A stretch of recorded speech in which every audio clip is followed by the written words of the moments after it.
En regardant juste ce petit texte qui est dans Ruth, le premier, Ruth 1,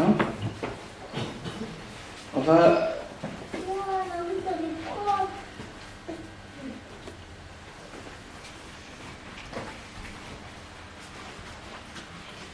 Ruth 3, le verset 1. Vraiment, l'histoire du territoire est très importante. Territoire et répartition. Vous connaissez l'histoire de Ruth? Elle était une Moabite et elle a suivi Naomi. Amen. Amen. Mais pour que sa vie soit complète, épanouie, qu'elle retrouve ce qu'elle avait perdu, il fallait à la Ruth un territoire. Et c'était où? Le pays de Juda, précisément à Bethléem. Donc tant qu'elle restait à Moab là-bas, il ne devait rien se passer. C'est important. Quand Dieu t'appelle, quand Dieu donne une vision, quand tu as un objectif, il faut y aller où cela va s'accomplir. Et nous devons marcher comme ça, maintenant. C'est vrai que nous allons prier, mais nous savons parfois qu'on doit avoir aussi des objectifs dans le Seigneur. Et quand nous voyons tout le temps que le peuple de Dieu était avec le Seigneur, on peut lire Deutéronome 11, verset 24. Nous voyons ce que Dieu dit, nous connaissons ce verset, mais je voulais l'appliquer par rapport à notre thème. Il dit: tout lieu que foulera la porte de votre pied sera à vous. Amen. Comment est-ce qu'on lit couramment? Il y a une version plus courante là. Qu'est-ce qui est écrit? Endroit où foulera la plante de vos pieds vous appartiendra. Amen. On s'arrête la première partie. Pourquoi? Parce que quand Dieu fait quelque chose dans ta vie, il te faut un endroit précis. C'est là que Dieu va évoluer, va développer ton potentiel. Amen. Amen. Pour la femme, généralement, c'est pas ancien, mais jusqu'aujourd'hui, et ce qu'on a lu dans Ruth ici, c'est que le lieu de repos pour la femme, c'est un lieu où s'accomplit sa vie, où elle s'épanouit pendant du mariage. Pour l'homme, ça peut être le travail. Amen. C'est un territoire. Et un foyer aussi peut être un territoire. Et donc aujourd'hui, il est question que tu connaisses quel est ton territoire. Là où tu veux que Dieu te bénisse. Et ce qui est déjà à ta portée. Il ne s'agit pas d'empiéter sur le territoire de l'autre, mais toi-même tu as ton propre territoire. Quand Israël est sorti, chacun avait son territoire. Judas, Issachar, Zabulon et tous les autres, chacun avait son territoire. Et c'est là que devait se développer, se multiplier, croître selon la volonté du Seigneur. Et donc quand nous voyons ce que nous parlons sur le foyer, sur les problèmes de famille, dans chaque famille également, il y a des territoires aussi. Même à l'intérieur d'une famille, il peut y avoir des territoires différents. Aujourd'hui, pour avoir un bon footballeur, c'est un exemple. Mais s'il n'a pas un terrain de foot, il ne servira à rien, n'est-ce pas? Il n'ira pas jouer sur l'autoroute. Non, il faut un terrain approprié. C'est pareil pour nous. Quand Dieu nous bénit, avant que Dieu nous bénisse, il nous donne d'abord un lieu où sa bénédiction va nous suivre, où elle va s'accomplir. Amen. Et pendant que nous sommes là, il est bon de penser, de refléter, de prier, de savoir quel est ton territoire que tu veux, où Dieu va te bénir, où Dieu va te visiter. Parce que parfois, il y en a tellement dans la tête, on est un peu perdu. Quand il y a une situation comme ça, si on change son environnement, il faut être fixe, précis. Et c'est important. Parce que c'est par rapport à ça que l'on va demain finir dans la prière. Aujourd'hui, c'est bien de délimiter ce genre de territoire. Et je disais que ça peut être aussi le travail pour l'ouvrier. Amen. Par exemple, pour le foyer, l'enfant, dans le foyer familial bien sûr, c'est son territoire. C'est là que l'enfant est appelé à grandir, à se développer. Après, on a parlé, tout le processus de l'enfant se développe dans le foyer familial. Amen. Ça, c'est un territoire aussi. Et on peut continuer comme ça. Même les villes, comme on a lu ici dans Deutéronome 11, les villes aussi sont un territoire. Amen. Qu'on peut conquérir aussi. Qu'on peut aussi délimiter. Parce que Que ça peut être une localité comme ici. Vous savez, Jésus dit quoi? Quand il a donné l'ordre, allez et faites le son des disciples. Le territoire, c'est quoi? C'est le monde entier. C'est là que sa parole s'accomplit. Et donc l'Église aussi a cette mission aussi de sortir de ce cadre pour aller évangéliser, pour aller apporter la bonne nouvelle. Et cela aussi concerne nos propres vies. Parce que parfois on est un peu hésitant, on ne sait pas toujours qu'est-ce qu'il faut demander. C'est qu'on a faim, on veut le pain. Après on veut le poisson. Après on demande, on veut du jambon. Mais tu veux quoi finalement? Mais c'est bien d'être précis, tu as un objectif, tu sais ce que tu veux et tu avances. Pour ceux qui font des affaires, par exemple, c'est aussi un territoire de prospérer dans ce domaine. Amen. Parce qu'il y a des hommes d'affaires ici, ou des femmes d'affaires. Amen. Généralement, c'est rare de voir les là, mais je sais qu'ils sont là. Amen. C'est aussi un territoire aussi. Parce que le territoire, c'est le domaine où tu exerces ton autorité. Amen. Ton autorité, où sont reconnues tes compétences, où sont reconnues tes capacités. C'est important. C'est important. Il ne faut pas être seulement comme ça, mais dans le flou. Non. On nous dit dans le proverbe concernant, je crois, c'est la femme sage, on parle. Son territoire, c'est sa maison. Comment il prend soin? Si vous avez lu le psaume que je donnais hier, vous avez vu comment Dieu décrit le foyer. Donc chacun de nous ici a un territoire qu'il doit conquérir, qu'il doit maîtriser. Mais il faut le délimiter, il faut le connaître. Si tu ne le connais pas, ça serait vraiment un peu dommage. Mais ce moment est donné pour que tu puisses connaître quel est le territoire que tu dois délimiter dans ta vie. Amen. On peut aussi parler des micro-territoires. Les territoires dans le territoire. Je prends un exemple qui est très facile.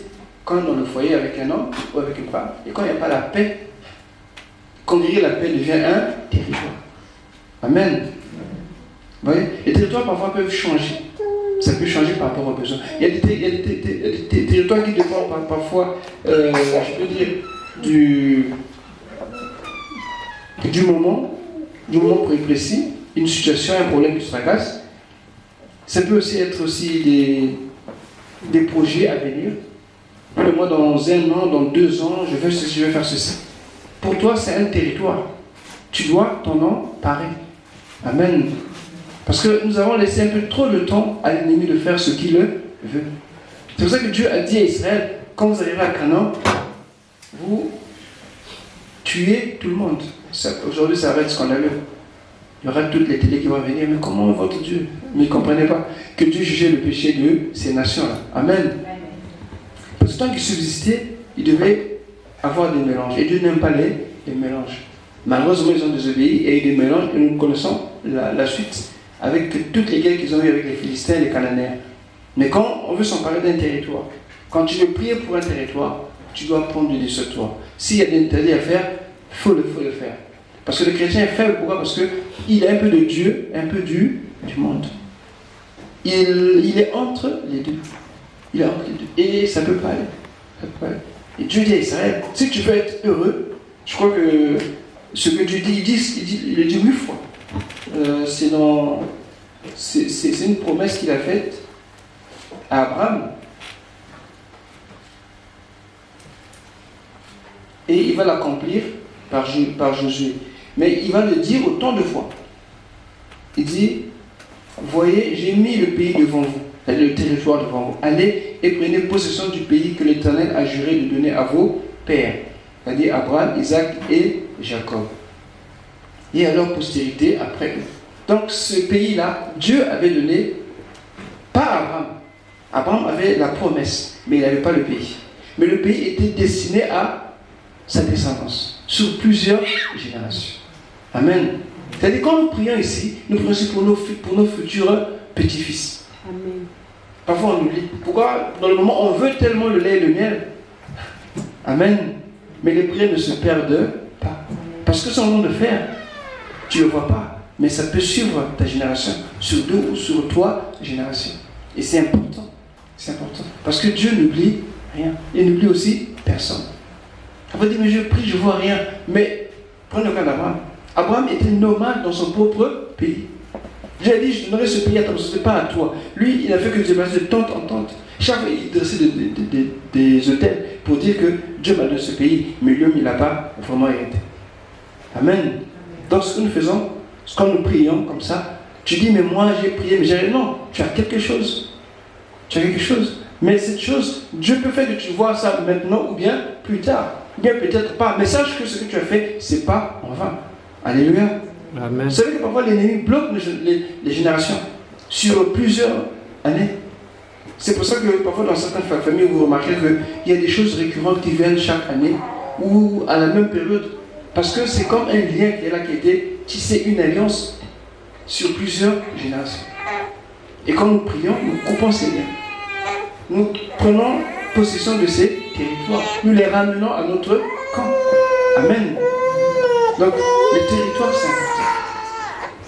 Souvent, on parle du célibat, on parle parfois de stérilité, on parle parfois du chômage, mais tout ça sont des territoires à conquérir. Reconnaître le territoire. Moi, cette année, ou l'année prochaine, ou dans quelques mois, je veux ceci, délimiter ça comme un territoire que tu dois conquérir. Parce qu'il a dit que tout lieu que vous vous donne en possession. Même dans les affaires, tu prends ce territoire. L'Église aussi a son rôle à faire aussi dans cela. Je disais que longtemps on était plus ou moins cloîtrés ici à Blois, mais il est temps qu'on puisse se sortir. Amen. Amen.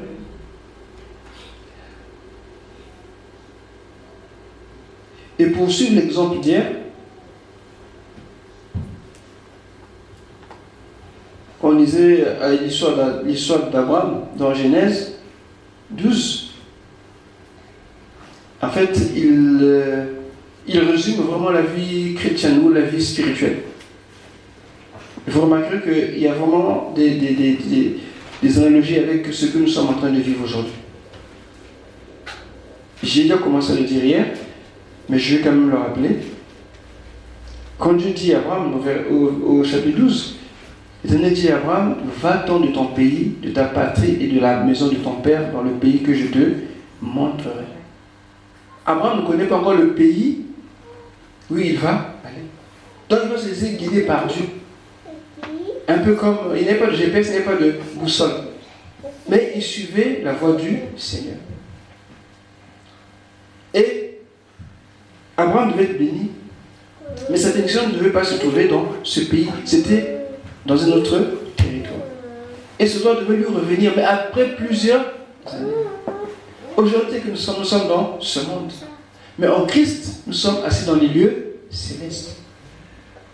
Il y a un grand décalage, un grand écart entre ce que nous vivons aujourd'hui et ce qui nous attend là-haut. Mais ne perds pas espoir. Alléluia. Amen. Ne perds pas espoir. Ne dis pas que donc c'est fini, j'ai rien vu. Non. Non. Parce que nous chevauchons sur deux mondes, spirituel et naturel. Mais ce naturel nous frappe tellement aux yeux qu'on perd les repères spirituels. C'est le même modèle qu'Abraham. Dieu dit à Abraham, je ferai de toi une grande nation. Tu seras le père d'une multitude. Mais des promesses, jusque-là, jamais aucun homme n'a entendu ça. Et cependant, lui-même, il est étranger dans le pays dont il est possesseur. C'est incroyable. Alléluia. Amen. Donc nous devons posséder, nous devons conquérir, nous devons connaître nos territoires. Ce qui parle des micro-territoires, ce sont les endroits qui nous échappent encore, qu'on n'a pas encore le contrôle. Amen. Ce sont ceux-là. Donc, durant ce moment, quand nous allons passer à l'offensive, ce sera ce moment-là qu'on va conquérir. Amen. Comme le samedi, ce sera la conquête. Mais aujourd'hui, il est question pour nous de regarder les territoires. Ça veut dire les objectifs. Ça veut dire ce que tu prévois. Amen. Amen. Si tu es 2 ou 3, pour le moment, j'aimerais que tu t'arrêtes au moins un nombre raisonnable. Parce qu'il ne faut pas trop embrasser l'air, ça ne sert pas. Amen. Il faut être précis. Je veux ça pour cette année, ou bien avant la fin de cette année. Et tu pries pour ça. Amen. Et ensuite, on pousse au combat. Pour ce combat, il faut déloger les obstacles qui sont là. Canaan n'était pas libre. Il y avait des gens qui y vivaient. Amen. Amen. On va voir ça dans ce demain. Et ces gens ne vont pas se laisser faire. Nous nous avons un combat, c'est le combat spirituel, mais pas un combat physique. Donc n'allez pas, s'il vous plaît, frapper vos oncles ou vos tantes qui vous avez dit que tu vas pas payer le pain, là tu vas voir. Non, ça n'a rien à voir. Le combat est spirituel. Amen. Oh, mais j'ai des problèmes parce que mon salaire, mon oncle n'avait pas touché l'argent, mon père non plus. Ça, c'est... Nous sommes couverts par le sang de Jésus. Elle a dit que la médecine en cause n'a point d'effet. Donc, nous devons réaliser que notre combat, il est avant tout spirituel. Quand nous gagnons dans le spirituel, nous voyons l'exaucement dans le naturel. Donc, il y a des choses comme ça qui nous échappent encore, qu'il faut délimiter. Ce que je parlais au mois des territoires. Amen. Est-ce que quelqu'un peut reconnaître son territoire? Parce que le territoire, il faut le mettre dans le plan de Dieu. Le recommander au Seigneur. Dis que moi, c'est ce qui m'intéresse, cette partie-là qui m'intéresse à Cannes. Je veux prendre possession. Ça, c'est mon territoire. Alléluia. Ça, c'est mon territoire. Ici, zone occupée. Propriété privée. N'entrez pas. Chien méchant. Et aujourd'hui, ce qu'on va faire, et j'aimerais que tu le notes. J'aimerais vraiment que tu le notes. Tu connais ton territoire. Tes enfants aussi peuvent être ton territoire. Alléluia. Ton mari également peut être aussi ton territoire. Tout comme ta femme. Ton travail. Bref, tout ce qui nous concerne constitue des territoires. Pourquoi? Parce que nous devons dominer, prendre possession. Mais ce n'est pas toujours libre. Peut-être que ça peut être libre, mais par l'évidence, on ne le sait pas. Mais par la prière, nous avons cette grâce de conquérir, de prendre possession. Amen. Donc, tant qu'on n'a pas un territoire, les promesses de Dieu ne peuvent pas se réaliser. Ça va se faire comment? Alléluia. Amen. Ça ne pourra pas se faire. Il faut d'abord que tu aies un territoire. C'est vrai qu'au commencement, Dieu l'a fait, il a mis le jardin d'Éden, ensuite il a placé Adam et c'était leur territoire, c'est là qu'ils devaient commander et dominer. Il a pu vous en donner tous les noms aux animaux. Donc vous voyez que c'est toujours pareil. Même manger dans ta maison, tu prends, c'est ton territoire. Tu dis ça et ça ne rentre pas dans ma maison. Dans ma maison, c'est une maison de paix, de joie, d'amour. Et ça, ce sont des micro-territoires que je dois conserver. Amen. Parce que tu vas à l'église et que le dimanche après tu reçois des gens, c'est des bières de whisky qui sortent du frigo, ou bien je ne sais pas d'où, mais tu ouvres la porte au Cananéen. Alléluia. Vous savez que le chrétien a un problème avec la mondanité. Il aime trop les manières du monde. Il est beaucoup influencé par les manières du monde. Vous ne verrez jamais quelqu'un du monde se conformer à vous. Mais c'est quelqu'un qui aime se conformer aux choses. J'ai jamais compris ça. Alléluia. Amen. Et même un ancien qui me disait ceci. Je ne sais pas si vous connaissez des pygmées ici. Hein. C'est des aborigènes, enfin des Indiens d'Afrique centrale. Ils sont de petite taille. Je ne sais pas si vous avez entendu parler des pygmées. Ils vivent en mode de vie. En fait, c'est quand même un peu vraiment très primitif. Bon, maintenant ils sont un peu évolués parce qu'avec Internet, ils ont aussi le réseau là-bas maintenant. Amen. Mais il y a longtemps de cela, ils étaient encore vraiment dans des huttes et c'était vraiment une vie un peu sauvage encore. Et donc, l'ancien Guy me disait, écoute, tu es sûr que si Abdou Diouf, vous ne connaissez pas, c'est pas votre génération. Abdou Diouf, c'était un homme d'État politique sénégalais. Il était très grand de taille, très grand de taille. Il dit, si Abdou Diouf venait un jour voir les pygmées chez eux, pourquoi ils pouvaient avoir construit des maisons à la taille d'Abdou Diouf? Ils pouvaient faire pas de 2 mètres. Dis-moi, il va se conformer à leur réalité. S'ils vont se baisser, il va se baisser pour nous aller. Mais le chrétien, lui, non. Dès que quelqu'un du monde l'appelle, et voilà, c'est parti. Il oublie qui il est et qui est en lui. C'est pour ça que nous perdons beaucoup notre territoire. Parce que quand tu donnes un territoire où toi tu dois résider, tu dois dominer, mais tu ouvres les portes. Et tu perds l'autorité. Alléluia. Et tu pries, mais rien ne se passe. Pourquoi? Parce que déjà il y a eu infiltration. Un peu comme les 12 espions qui sont rentrés à Canaan. On les a cherchés trop tard. Et parfois nous faisons pareil dans nos vies. C'est pour ça que nos territoires devons les connaître. Ce sont les défis, ce sont les projets, tout ce qui nous concerne. C'est ce que nous appelons par territoire. Amen. Amen. C'est important de connaître, de les délimiter déjà. Parce qu'on va prier pour ça. On va prier par rapport au territoire. Amen, amen. Amen. Et avant qu'on puisse prier, je vais me poser une question pour ce qui s'est passé hier. Est-ce que parmi nous, quelqu'un a eu un signe dans la nuit, pendant son sommeil? Ne le dites pas. Si quelqu'un a été visité. Amen. Nous bénissons le Seigneur. Restons en prière. Alléluia. Restons en prière. Et moi, j'ai été visité. Amen. Moi, j'ai été visité. Je l'ai rappelé, j'étais trompé d'adresse. J'ai dit, sors. Amen. Parce que quand nous prions, le monde spirituel est là. Il se passe des choses que nous ne voyons pas. Mais si tu viens seulement comme ça, comme touriste, tu viens pour... Voilà, tu passes à côté. Quand on dit prions, il faut vraiment prier. Le but, c'est que nous puissions témoigner ce que Dieu fait. Amen. Donc, c'est ce que je viens partager ce soir sur le territoire. Parce que demain, ce sera le combat. Par rapport à ton territoire. C'est tes études, tes projets, je ne sais pas, tout ce qui concerne là où Dieu veut te bénir, là où tu veux que Dieu puisse te bénir, c'est un territoire. Et tu dois t'en accaparer. Coûte que coûte. Amen. On ne va pas faire comme fait Ephraïm ou bien Manassé. Non. On va voir ça comme ça. Mais il nous faut conquérir. Parce que Dieu est avec nous. Puisque Dieu est pour nous, qui sera contre nous. Alléluia. Que Dieu nous bénisse. On va se lever.